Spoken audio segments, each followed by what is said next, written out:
Students moving further discover करते हैं कि आपके पास कम्प्लेक्स कंपाउंड्स कौन से होते हैं। सबसे पहले तो स्टूडेंट्स इन कम्प्लेक्स कंपाउंड्स को हम कोऑर्डिनेशन कंपाउंड्स भी कहते हैं। स्टूडेंट्स ये आपके पास जो पर्टिकुलर टॉपिक है ये थोड़ा न्यू है, तो हम इसको अच्छे तरीके से एक्सप्लोर करते हैं। सबसे पहले तो स्टूडेंट्स हम डिफाइन कर लेते हैं कि आपके पास कोऑर्डिनेशन कंपाउंड्स क्या होते हैं या कम्प्लेक्स कंपाउंड्स क्या होते हैं। सबसे पहले तो students such compounds containing the complex molecules or complex ions and capable of independent existence are called as coordination compounds or complexes। यानी कि वो जो कि complex ions की फॉर्म में एग्जिस्ट करते हैं जब डिसोसिएट करते हैं in the terms of cations and anions, तो स्टूडेंट्स आपके पास एक कम्प्लेक्स स्ट्रक्चर देते हैं। उसके अलावा स्टूडेंट्स ये अपनी इंडिपेंडेंट एग्जिस्टेंस रखते हैं, that is why they are called as coordination compounds या इनको इंडिविजुअल कंपाउंड्स कहा जाता है। अब स्टूडेंट्स आपके पास ये जो कम्प्लेक्स होता है जिसको मैं डिस्कस कर रही हूँ, ये आपके पास ऐसे भी हो सकता है स्टूडेंट्स कि आपके पास इसका केटायन का स्ट्रक्चर सिंपल हो, यानी कि in the form of sodium potassium exist कर रहा हो, सिंपल हो स्ट्रक्चर।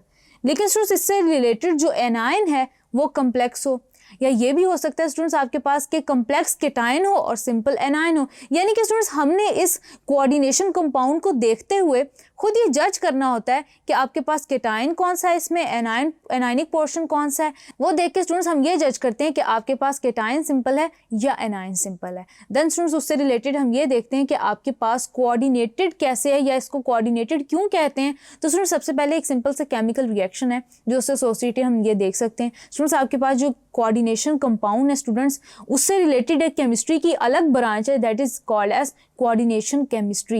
यानी कि स्टूडेंट्स आप अपनी इनऑर्गेनिक केमिस्ट्री के अंदर इसको डिस्कस करते हैं, जिसमें स्टूडेंट्स आप वेरियस सिंथेटिक रिएक्शंस को भी डिस्कस कर रहे होते हैं। इन कंपाउंड्स की स्टूडेंट्स वेरियस एप्लीकेशंस को देख रहे होते हैं कि कहाँ कहाँ एग्जिस्ट कर रही होती हैं।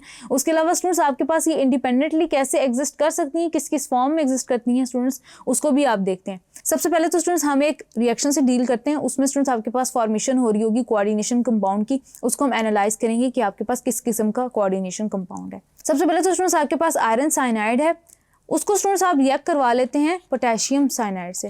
अब स्टूडेंट्स इन दोनों के एक्वस सोल्यूशन है जो कि आपस में रिएक्ट कर रहे होते हैं। इनके स्टूडेंट्स एक्वस सोल्यूशन जब आपस में रिएक्ट करते हैं तो आपके पास एक कंपाउंड आता है that is called as potassium ferrocyanide. Students इसको आप कहते हैं पोटेशियम फेरोसाइनाइड। अब स्टूडेंट्स इसको जब आप देख रहे हैं स्टूडेंट्स आप इसको ये देख सकते हैं कि ये एक कम्प्लेक्स कंपाउंड है। अब स्टूडेंट्स ये कम्प्लेक्स कंपाउंड है, ये कोऑर्डिनेशन कंपाउंड कैसे कहलाता है, तो स्टूडेंट्स इसको हम इस तरह से देखते हैं। सबसे पहले तो स्टूडेंट्स हम देखेंगे कि इसका केटायन सिंपल है या एनायन सिंपल है। तो स्टूडेंट्स आपके पास केटायन तो हो गया पोटेशियम, पोटेशियम आपके पास सिंपल फॉर्म में एग्जिस्ट कर रहा है, जबकि स्टूडेंट्स इससे एसोसिएटेड जो आपके पास एनायन है स्टूडेंट्स वो आपके पास नेगेटिव है, यानी कि स्टूडेंट्स जो एनायन है आपके पास वो कम्प्लेक्स है। अब स्टूडेंट्स आप ये देख सकते होंगे इसके अंदर कि इस कम्प्लेक्स एनायन के अंदर ये आपके पास केटायन हो गया स्टूडेंट्स, ये आपके पास एनायन हो गया। अब इस कम्प्लेक्स एनायन के अंदर स्टूडेंट्स आपके पास एक और पॉजिटिवली चार्ज मेटल एग्जिस्ट कर रहा है, यानी कि स्टूडेंट्स एक और केटायन एग्जिस्ट कर रहा है। और स्टूडेंट्स आपके पास 6 साइनाइड ग्रुप्स अटैच हैं, जिसको स्टूडेंट्स आप यहाँ से नंबर का अंदाजा लगा सकते हैं कि आपके पास 6 साइनाइड ग्रुप्स अटैच्ड हैं।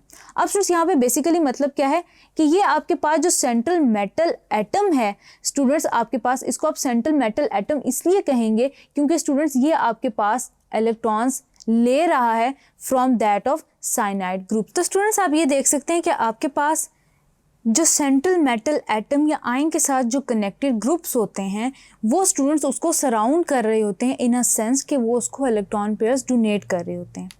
आगे चलते हैं स्टूडेंट्स, देखते हैं कि आपके पास कंपोनेंट्स क्या होते हैं कम्प्लेक्स कंपाउंड्स के।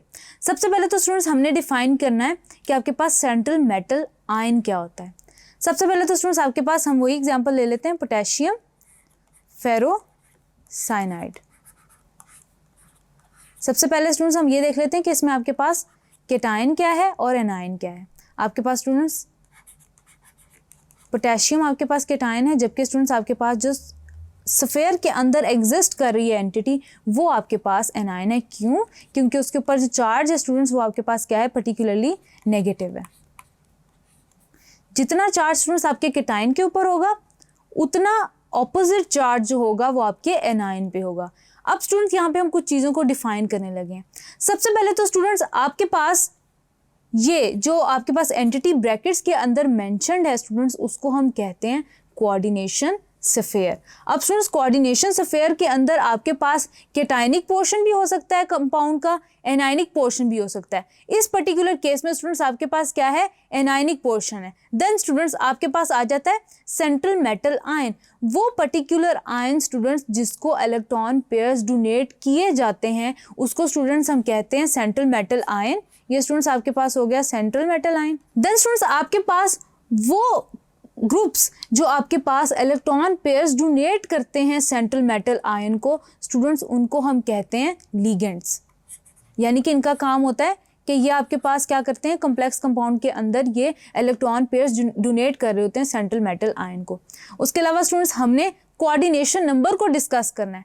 जितने number of electron pairs students आपके पास, जितने नंबर ऑफ लिगेंड्स अटैच्ड हैं with that of central metal atom या ion, student they constitute their coordination number. यानी कि स्टूडेंट्स इस केस में पोटेशियम फेरोसाइनाइड की केस में स्टूडेंट्स आपके पास 6 साइनाइड ग्रुप्स कनेक्टेड हैं विद दैट ऑफ, यानी कि इलेक्ट्रॉन पेयर्स डोनेट कर रहे हैं to that of the central metal atom और आयन। तो स्टूडेंट्स आपके पास इसका जो टिपिकली कोऑर्डिनेशन नंबर होगा वो 6 होगा। देन स्टूडेंट्स आपके पास जो कोऑर्डिनेशन स्फीयर पे चार्ज होता है वो क्या होता है, वो चार्ज होता है as the sum of the charge on central metal atom और ion and that of the ligands. यानी कि लिगेंड्स पे और सेंट्रल मेटल आयन पे जो चार्ज होता है वो आपका चार्ज बता रहा होता है पूरा चार्ज ऑफ कोऑर्डिनेशन स्फीयर। यानी कि स्टूडेंट्स आपके पास इस केस में -4 चार्ज है, वो कैसे आएगा उसको देख लेते हैं। आपके पास स्टूडेंट्स सेंट्रल मेटल आयन के ऊपर +2 चार्ज है, जबकि स्टूडेंट्स आपके पास क्या होता है कि जो ग्रुप है ये आपके पास साइनाइड ग्रुप, इस पे नेगेटिव चार्ज होता है, यानी कि यूनी नेगेटिव चार्ज होता है -1।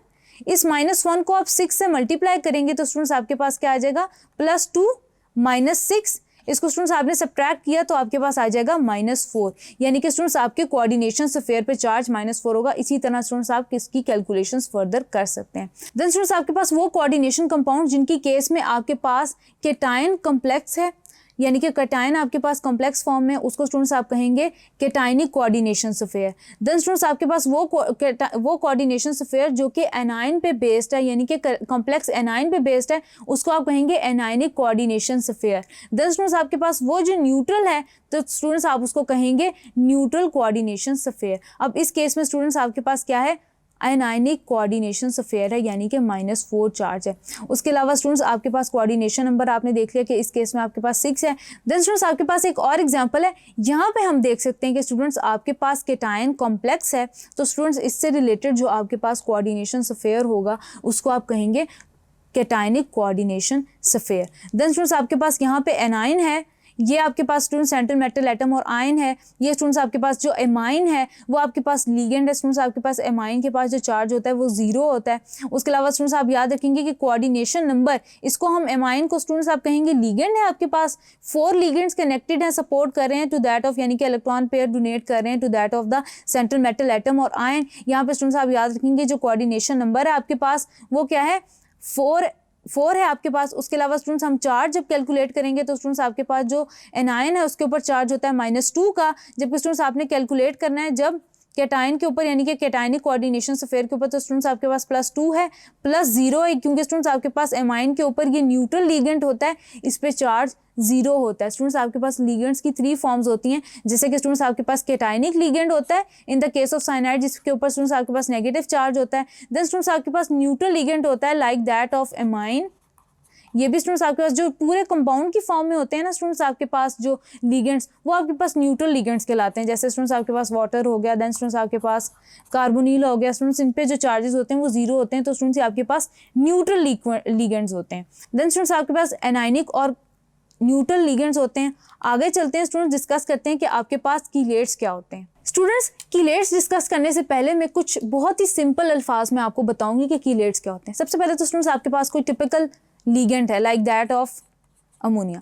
अब स्टूडेंट्स लीगेंड का काम है कि वो सेंट्रल मेटल एटम या आयन को इलेक्ट्रॉन डोनेट करे।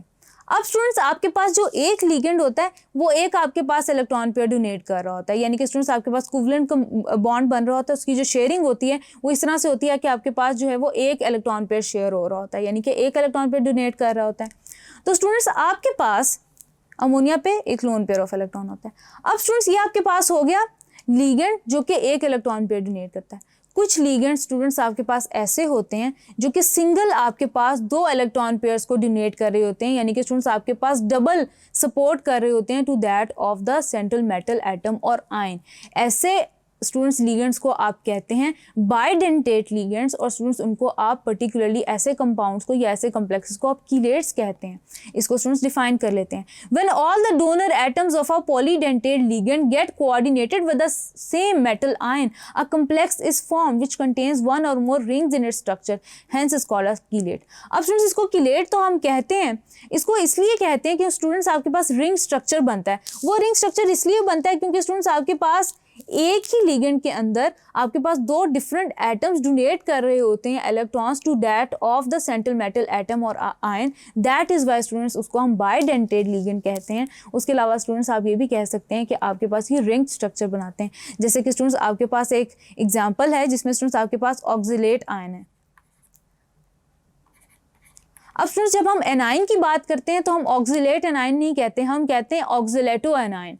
अब स्टूडेंट्स क्या आपके पास जो ऑक्सिलेटो लिगेंड है ये क्या करता है, ये बाइडेंटेट होता है, ये प्लेटिनम को इलेक्ट्रॉन डोनेट करता है और उसको किस तरह से सपोर्ट करता है ये हम देख लेते हैं उसके स्ट्रक्चर से। सबसे पहले तो स्टूडेंट्स आपके पास क्या होता है कि ऑक्सिलेट के अंदर 2 आपके पास कार्बन होते हैं, double bond O, double bond ओ।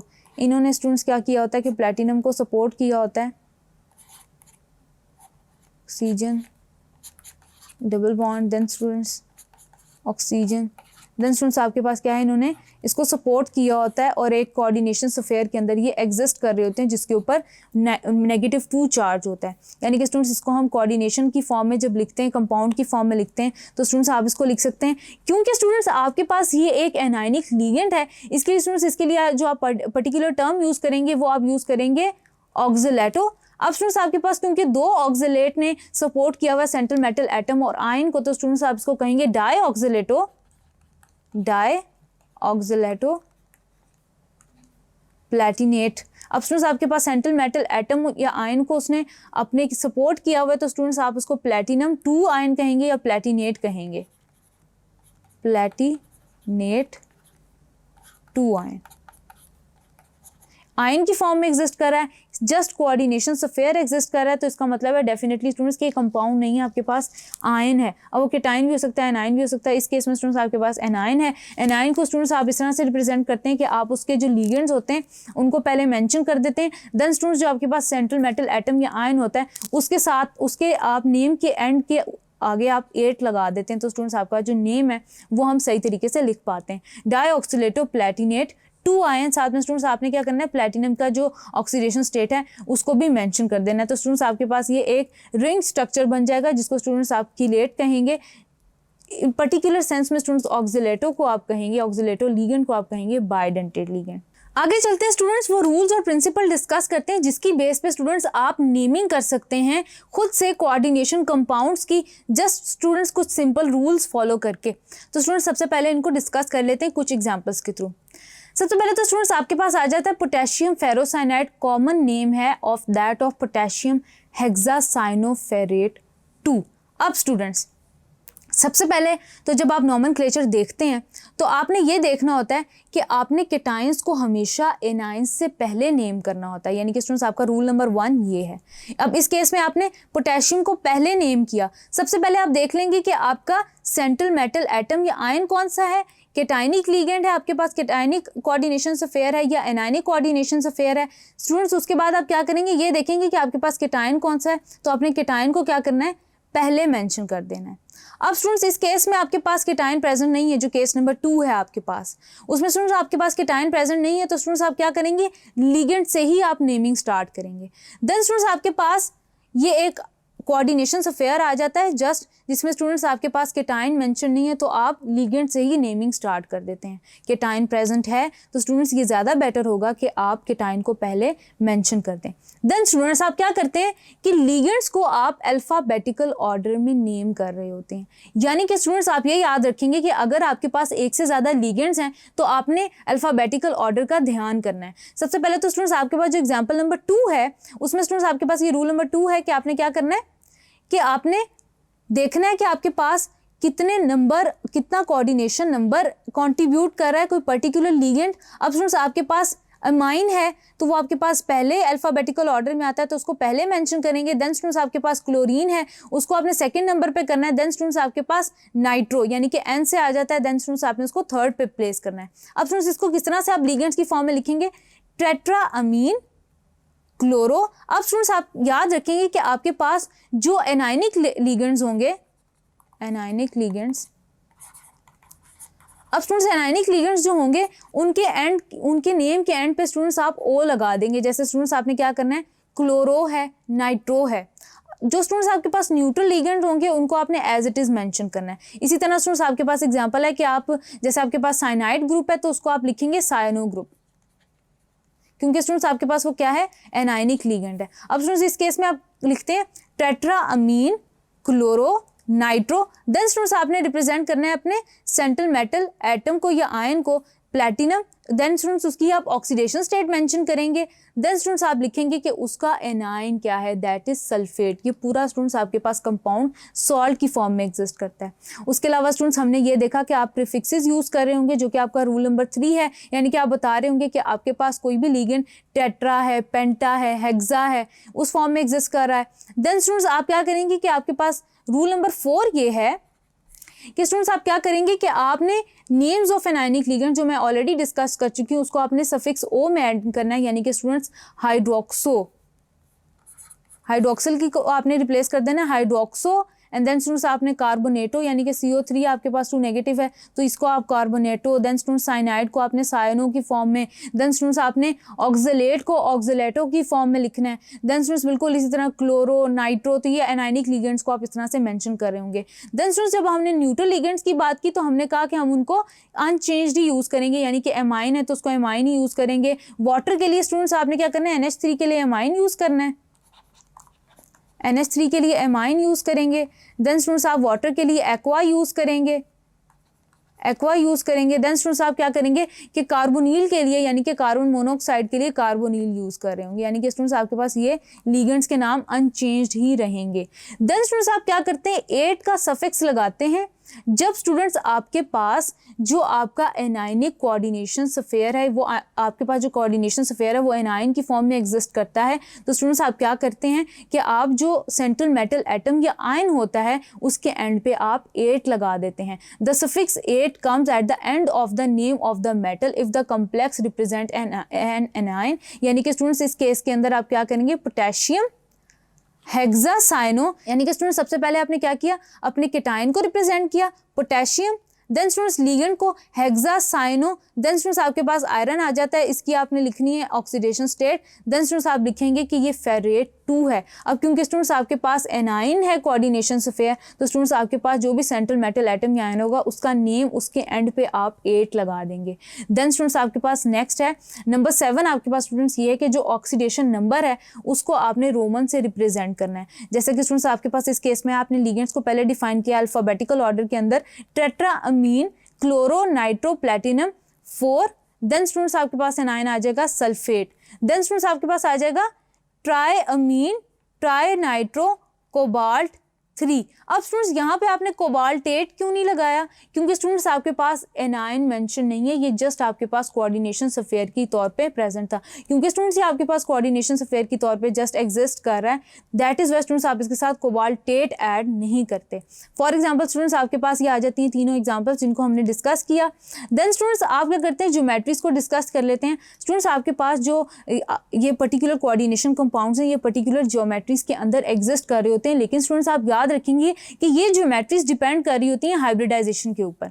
अगर स्टूडेंट्स आपके पास हाइब्रिडाइजेशन sp3 है तो आपके पास टेट्राहीड्रल स्ट्रक्चर एग्जिस्ट करेगा। अगर स्टूडेंट्स आपके पास हाइब्रिडाइजेशन dsp2 है तो स्टूडेंट्स आप याद रखेंगे कि आपके पास जो कम्प्लेक्स बनेगा वो आपके पास स्क्वायर प्लेनर बन रहा होगा। देन स्टूडेंट्स आप याद रखेंगे कि आपके पास अगर हाइब्रिडाइजेशन dsp3 हो रही है तो स्टूडेंट्स आपके पास ट्राइगोनल बायपिरामिडल ज्योमेट्री बनेगी। ऑक्टाहीड्रल सिमेट्री स्टूडेंट्स आपकी बनेगी d2sp3 हाइब्रिडाइजेशन पे। अब स्टूडेंट्स ये जो हाइब्रिडाइजेशन है जिनमें डी ऑर्बिटॉल्स इन्वॉल्व्ड हैं, तो स्टूडेंट्स अकॉर्डिंग टू दैट इनको हमने नेम किया। जिनमें SNP इन्वॉल्व होते हैं स्टूडेंट्स, उनको तो आप ऑलरेडी डिस्कस कर चुके हैं कि आपके पास sp हाइब्रिडाइजेशन होती है, sp2 होती है, sp3 होती है। लेकिन स्टूडेंट्स जब आपके पास डी ऑर्बिटॉल इन्वॉल्व होता है तो स्टूडेंट्स आपके पास dsp2, dsp3, d2sp3, जब दो डी ऑर्बिटॉल्स आपके पास इन्वॉल्व होते हैं दो कॉम्प्लेक्सेस के, तो स्टूडेंट्स आपके पास d2sp3 हो जाता है इसको। देन स्टूडेंट्स आप ये देखेंगे कि आप एग्जांपल्स डिस्कस कर लेते हैं।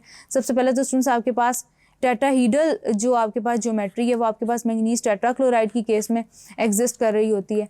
देन स्टूडेंट्स आप इसको इस तरह से मेंशन कर सकते हैं MnCl4, नेगेटिव चार्ज आ जाएगा। dsp2 में स्टूडेंट्स आप क्या कर सकते हैं, आपके पास कॉपर टेट्रामीन आ जाता है NH3